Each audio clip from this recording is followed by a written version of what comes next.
नमस्कार दोस्तों, मेरा नाम है राजेश और आपका स्वागत है टॉप रैंकर ऑनलाइन क्लासेस की इस नई वीडियो में। और आज हम बात कर रहे हैं कक्षा 10 के बच्चों से। और कक्षा 10 के बच्चों से बात करते हुए हम सामाजिक विज्ञान के पहले चैप्टर इतिहास से शुरू करेंगे। और उस इतिहास में हम यूरोप में राष्ट्रवाद का उदय कैसे हुआ इसके बारे में जानेंगे। और आप स्क्रीन पर देख सकते हैं कि यूरोप में राष्ट्रवाद का उदय, ये हमारा पहला टॉपिक है। और ये जो है बहुत इंपॉर्टेंट टॉपिक है, सामाजिक विज्ञान का जो पहला चैप्टर है इससे बहुत सारे क्वेश्चन बनाए जाते हैं। ये एग्जामिनर का बहुत फेवरेट, आपका कह सकते हैं कि फेवरेट चैप्टर भी है। यहाँ से बहुत सारे क्वेश्चन बनाए जाते हैं, हर साल क्वेश्चन पूछे भी जाते हैं राष्ट्रवाद से कि राष्ट्रवाद का उदय कैसे हुआ है, कहाँ पर हुआ है, किसने किया है, किस महाद्वीप में हुआ है। जैसा कि आप देख रहे हैं कि ये यूरोप है, ये यूरोप एक क्या है, महाद्वीप है। तो इसके बारे में हम लोग पढ़ेंगे कि ये राष्ट्रवाद होता क्या है, राष्ट्रवाद का अर्थ क्या होता है, राष्ट्रवाद का मतलब क्या है, इनको राष्ट्रवाद को विकसित करने के लिए या राष्ट्रवाद का शुरुआत कैसे हुआ है।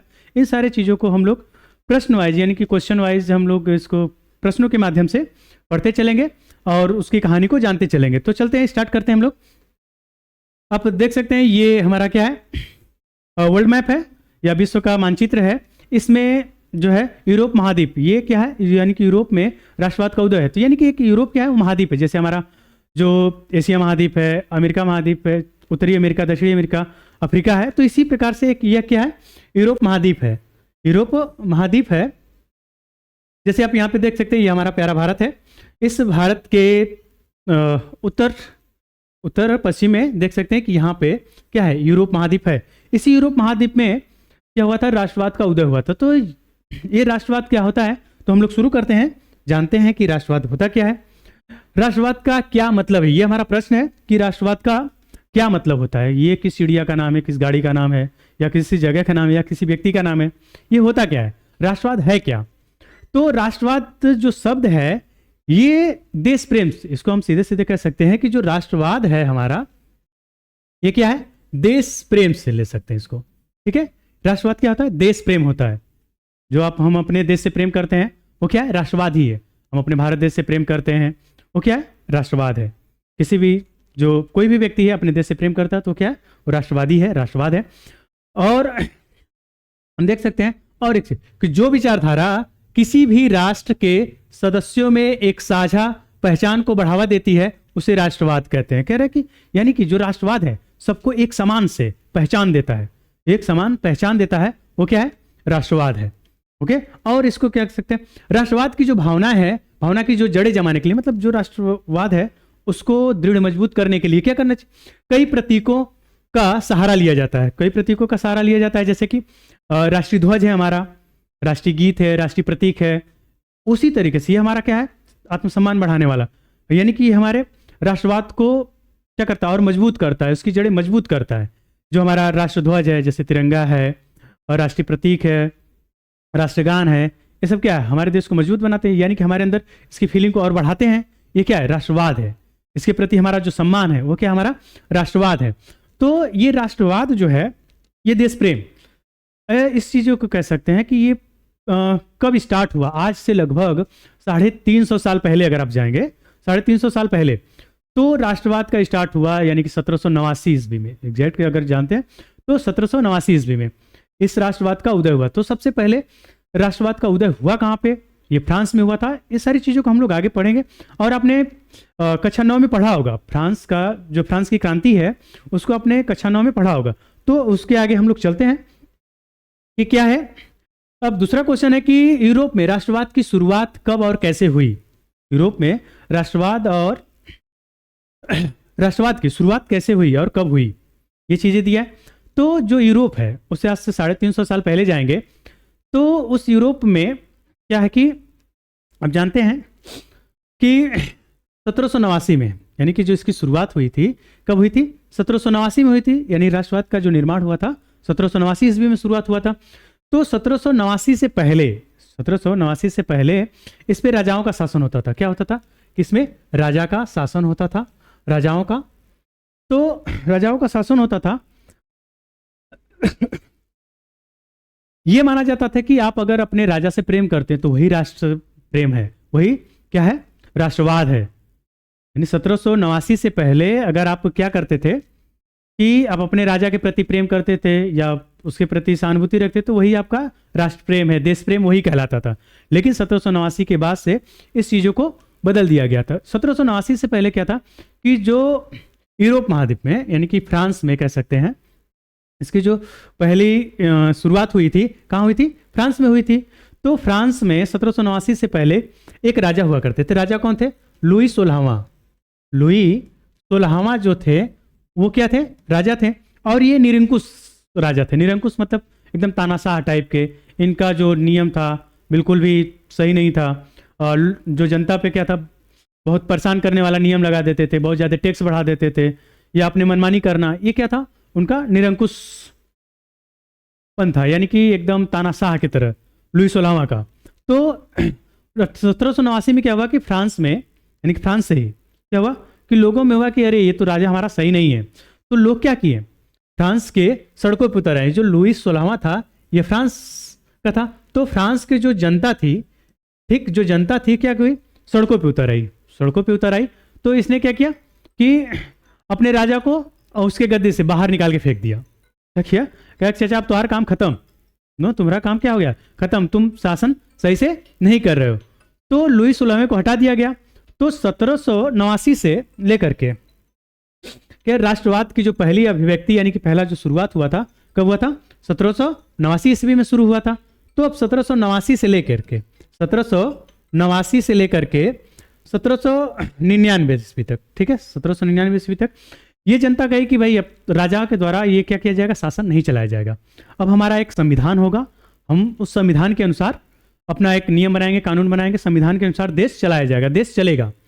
तो उस लुई 16वें को हटा दिया गया और संविधान बनाया गया। संविधान की शुरुआत होती है, ये चीज़ आप देख सकते हैं। फिर उसके बाद नेपोलियन ने प्रशासन के क्षेत्र में क्या बदलाव किया? अब देखो भाई, ये नेपोलियन आ गए। अब ये नेपोलियन क्यों आए? थोड़ी सी कहानी है ये नेपोलियन चचा की। नेपोलियन चचा की सुन सकते हो कि ये यहाँ पे देख सकते हो नेपोलियन चचा हैं। थोड़ा सा अपना चेहरा दिखा दे, देख लो। तो हुआ क्या कि 1789 से संविधान 1789 से लेकर 1799 ईस्वी तक चल रहा था संविधान के हिसाब से। तो जनता को लगा कि नहीं, अब इसमें भी तो क्या वो बड़े लोग ही, जो बड़े लोग हैं वही शासन कर रहे हैं, उन्हीं लोग का है, फिर से गरीब लोग का तो कोई अधिकार ही नहीं मिल पा रहा है। तो ये जनता जो थी वहाँ फ्रांस की, ये सोची कि फिर से कोई हमारा मसीहा होता, वो क्या करता, फिर से कोई नया कानून बनाता, या फिर कह सकते हैं कि हमारा शासन करता, हमारी शासन व्यवस्था को अच्छा करता, ये सारी चीज़ें हो जाती। तो जो ये नेपोलियन था, यानी नेपोलियन चचा थे, ये एक सैनिक थे। क्या थे? एक सैनिक थे। सैनिक थे। तो ये सैनिक क्या किए कि भाई 1804 में इनको जनता ने राजा अपना चुन लिया, एक तरीके से शासक चुन लिया 1704 में। तो इन्होंने नए नए कानून लाए, सभी लोगों को बहुत बड़ा पसंद भी हुआ कि हाँ ये जो कानून है बड़ा अच्छा लाए हैं। और पूरे देश में, सॉरी पूरे विश्व में क्या हुआ कि इनके नियम का बहुत प्रचलन हो गया, बहुत ज़्यादा नियम कह सकते हैं प्रचार प्रसार हुआ कि नहीं। हाँ, और ये फ्रांस में जो था नेपोलियन का जो नियम था, पहली बार बनाया गया था कि देश को कैसे चलाया जाएगा। तो इसी का कॉपी करके सभी देश जो है अपना संविधान बनाना शुरू कर दिए। तो नेपोलियन ने प्रशासन के क्षेत्र में कई क्रांतिकारी बदलाव किए, प्रशासन व्यवस्था को बेहतर और कुशल बनाया। ठीक, नेपोलियन ने 1804 ईस्वी में सिविल कोड, यानी कि जो उसने नियम बनाया था उसको क्या बोला जाता था? Civil code. और उसी को ही नेपोलियन कोड भी कहा जाता था। उसी को ही क्या कहा जाता था? नेपोलियन कोड भी कहा जाता था। और इस कोड के जन के आधार पर मिलने वाली हर सुविधा को समाप्त कर दिया गया। यानी कि जब उसने नियम बनाया कि जो क्या होगा, नेपोलियन कोड या सिविल कोड था, यह था कि किसी भी व्यक्ति को उसके जन्म के आधार पर अधिकार नहीं दिया जाएगा। पहले क्या होता था 1789 से पहले कि जो राजा था तो उसी का बेटा राजा बनेगा, जो जमींदार है तो उसी का बेटा जमींदार रहेगा, यानी कि सभी कुछ, यानी कि बड़े बड़े लोगों के हाथों में ही वो सारी चीज़ें थी। और गरीब लोग के या मिडिल क्लास का लोग के कोई भी अधिकार ही नहीं था, ना उनके पास ज़मीनें थी, ना उसके पास रोजगार कह सकते हो, किसी भी प्रकार का अधिकार ही नहीं था। तो इसने सिविल कोड बना करके क्या किया, जन के मिलने के आधार पर हर सुविधा को समाप्त कर दिया। हर नागरिक को समान हैसियत यानी कि समान अधिकार प्राप्त करने का ये किया और संपत्ति के आधार पर किसी को पुख्ता किया, यानी कि सबके पास जमीनें होंगी, सबके पास क्या होगा, उनके पास संपत्ति होगी उनकी। और नेपोलियन ने फ्रांस की तरह ही अपने नियंत्रण वाले हर इलाके में प्रशासनिक सुधार किए, यानी कि जो उसके नियंत्रण में था सब कुछ क्या किया कि उसमें सुधार बहुत अच्छे से लाया। और फिर क्या किया उसने, सामंती व्यवस्था को खत्म कर दिया, किसानों को दास्ता और जागीर को अदा होने वाली शुल्कों को मुक्त कर दिया, यानी कि सबको समाप्त कर दिया, जो भी टैक्स दिए जाते थे उसको समाप्त कर दिया। अब एक चीज़ है सामंती व्यवस्था। सामंती व्यवस्था क्या होता था, सामंती व्यवस्था ये होता था कि जो जमींदार होते थे, बड़े बड़े जमींदार लोग होते थे, जैसे पहले आपने फिल्मों में देखा होगा, जो पुरानी पुरानी पिक्चरें होती थी, खूब बड़े बड़े मोछ वोछ रख के ठाकुर साहब क्या होते थे, जमींदार होते थे। अक्सर उस पिक्चर में दिखाया गया होता है कि एक ठाकुर साहब हैं, उनकी पूरे जो गांव का इलाका है उनकी पूरी क्या है, जमीनें हैं, जमीनें ठाकुर साहब की जमीनें, और ठाकुर साहब क्या करवा रहे हैं, किसानों से काम करवा रहे हैं, पूरा जो लाभ है वो पूरा ले रहे हैं, किसानों को कुछ भी नहीं दे रहे हैं। तो उस सारी व्यवस्था को नेपोलियन ने क्या किया, समाप्त कर दिया। नेपोलियन ने पूरा समाप्त कर दिया और उनको गुलामी से भी मुक्त करा दिया। जो जागीर यानी टैक्स देते थे उसको भी समाप्त कर दिया। सॉरी, उसने शहरों में प्रचलित शिल्प मंडलियों द्वारा लगाई गई पाबंदियों को भी समाप्त कर दिया और यातायात संचार के साधनों में सुधार किया। उसने यातायात को बढ़ावा दिया, संचार के माध्यम, यानी कि जो डाक व्यवस्थाएं थी, यानी कि जो लेटर वेटर आने वाला होता है ना, तो डाक व्यवस्था को उसने सुधारा, बहुत अच्छा किया। और फिर उसके बाद है, अगला चलते हम लोग, नेपोलियन के बारे में यूरोप के अन्य इलाकों में क्या भावनाएं थी। यानी कि जो नेपोलियन था, अब उसके जो अन्य, यानी कि जो नेपोलियन था फ्रांस में शासन कर ही रहा था, तो जो उसके अगल बगल का जो क्षेत्र था, उसके अगल बगल के कह सकते हो देश थे या छोटे छोटे प्रशासनिक क्षेत्र थे, गांव थे, उन पर जो उसका शासन था तो वो कैसा था, ये चीज़ें बोल रहा है कि फ्रांस में जो नेपोलियन शासन कर रहा था, तो जहाँ पे शासन कर रहा था वहाँ पे तो व्यवस्थाएं सही थी।